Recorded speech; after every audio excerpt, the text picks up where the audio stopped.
मन मंदिरा गजर भक्तीचा.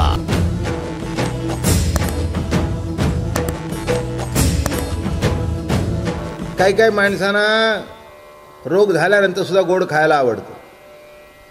मग त्यांना सांगावं लागतं, ओ साखर वाढली आहे जरा, हां हां हां हां. काय अहो, काल 7-8 वेळा जाऊन आला, जरा मिरच्या कमी खा. माझं बोलणं कळलं का? ही जीवन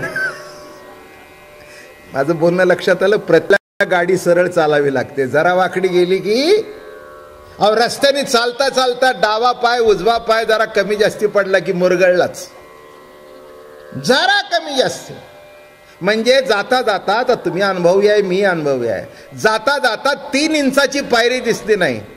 जाणून टाकताना तेवढं मन असं वजन धरून ठेवतं मनात की आता बरोबर पाऊल टाकलं जातं. आणि मनात नसतंच खाली पायरी आहे, ती दिसतच नाही, त्यामुळे टाकलं की असं वाटतं एकदम खाली पडलं. माझं म्हणणं कळलं का? अज्ञान सांगतोय.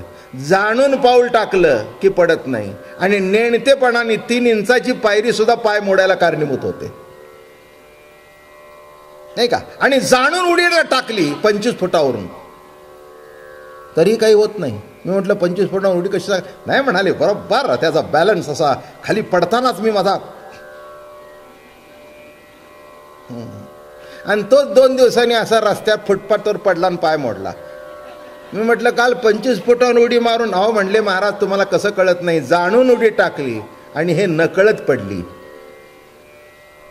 तसा जाणतेपणा आणि नेणतेपणा, बरं का, तशी ही वाट चुकली, ही जी अविद्या आहे, जे अज्ञान आहे, त्याचाही नाश व्हावा लागतो. जीवन योग्य रस्त्याने वाटचाल करू लागल्यानंतर तृणाव्रत म्हणजे रजोगुणाचा नाश व्हावा लागतो. एक एक एक एक थोडंसं आपण जरा मागचा आढावा घेऊ, पण तात्विक दृष्टिकोनात. काय? हां, दुष्टपणा गेला, अज्ञान गेलं, त्याच्यानंतर काय गेलं? रजोगुण. बरं का, 3 गुण आहेत, सत्वगुण, रजगुण, तमगुण. खरं म्हटलं तर 2च गुण, हे मधलं मिक्सचर आहे. 50% सत्वगुण आणि 50% तमगुण, या दोघांचं कॉम्बिनेशन म्हणजे रजगुण. आणि त्या वृत्तीचीच माणसं जास्ती. सात्विक कमी, तामस कमी, पण जवळजवळ 90% सगळे रजगुणीच. अगदी कोणी इथे सत्वगुणी आहे का? नाही. इथे कोणी खुनी आहेत का?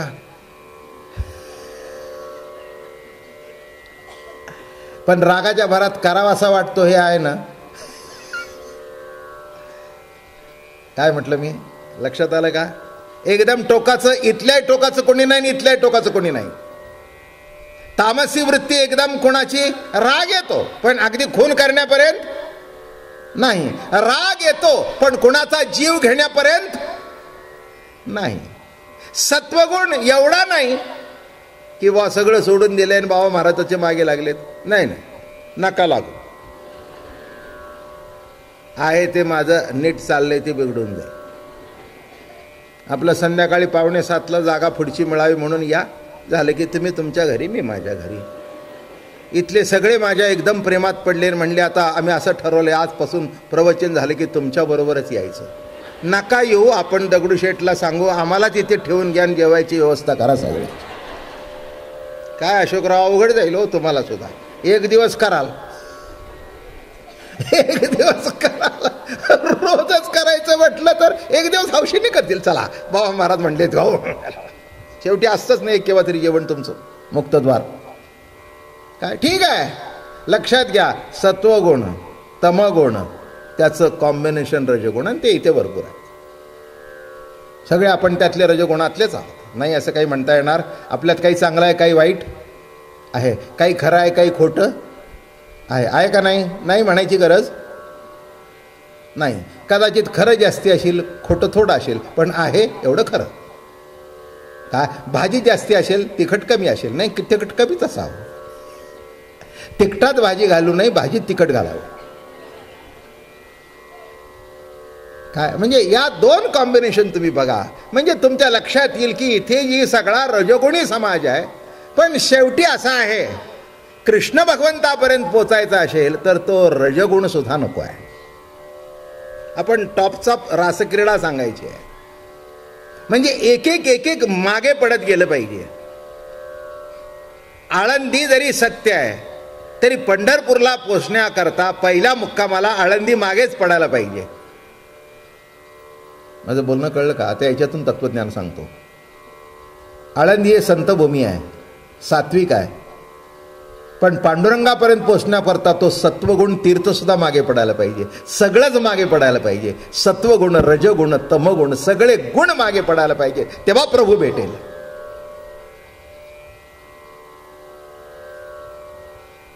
हे बघा, सत्वगुण सोडलं की पुण्यात आलो आपण.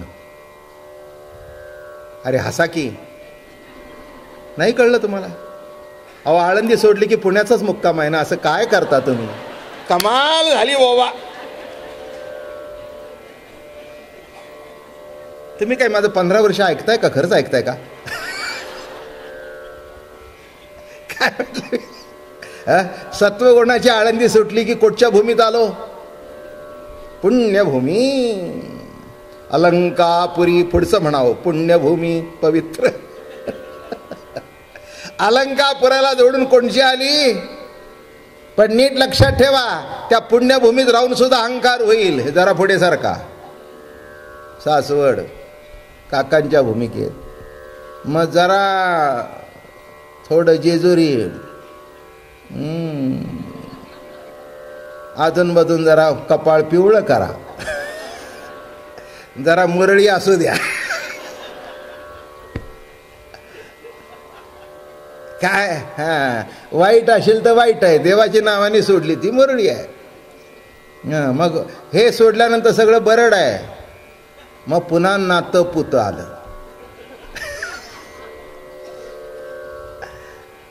काय असं बघा बघा तुम्ही बघा, मग फलटण आलं. सगळं आहे एक एक एक एक एक एक एक एक करत 15 दिवसांनी पंढरपूर. 15 दिवसांनी चालून गेल्यानंतर पंढरपूर चटकन येत नाही. तसं एक एक मुक्काम चांगला असू दे नाही तर वाईट असू दे, सत्वगुण असू दे, रजगुण असू दे, तमगुण असू दे, मूळ पदाला पोचण्याकरता सगळंच सुटायला पाहिजे. अगदी तुमचे 5000चे फेदर वेट बूट जरी असले,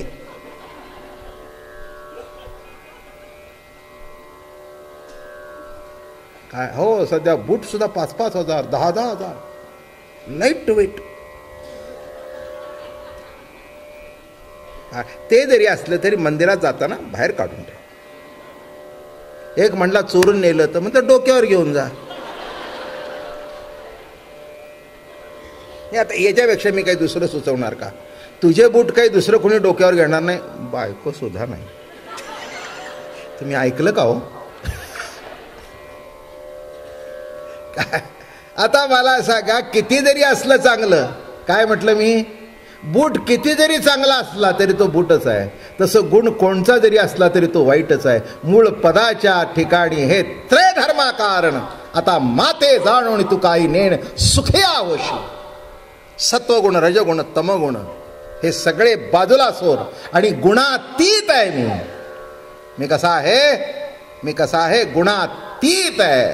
आणि म्हणून मी तुम्हाला जरा पुढे पुढे पुढे मग रजगुण टाकून दे, मग सत्वगुण वाढीस लागेल. रजगुण नाहीसा झाल्यानंतर लक्षात ठेवा, मनरूपी माखन हातामध्ये येईल. पण एक सांगू का, ज्याच्या घरामध्ये मनमुखी माखन आहे त्याची चोरी होईल. चोरी कशाची करतो? कशाची? चित्त चोर. चित्त म्हणजे मन. भगवंतानी कशाची चोरी केली? तुमचं मन चोरलं. पांडुरंगी मन रंगले, गोविंदाचे गुणी वेधले. पांडुरंगी मन रंगले. मन कुठे रंगलं? पांडुरंगाच्या ठिकाणी मन रंगलं. मन माखन. चोरून नेलं. देव दुसरं काही चोरत नाही. लक्षात ठेवा, बाकी काही चोरताच येत नाही, कारण हिसकून घेता येत नाही. हात हिसकून घ्यायचा म्हणजे तोडला पाहिजे. पण मन, तुमचं मन तुमच्या ताब्यात न राहणं, त्याच्याकडे आकृष्ट होणं, नामे मन चोरून नेणं. मन मंदिरा गजर भक्तीचा.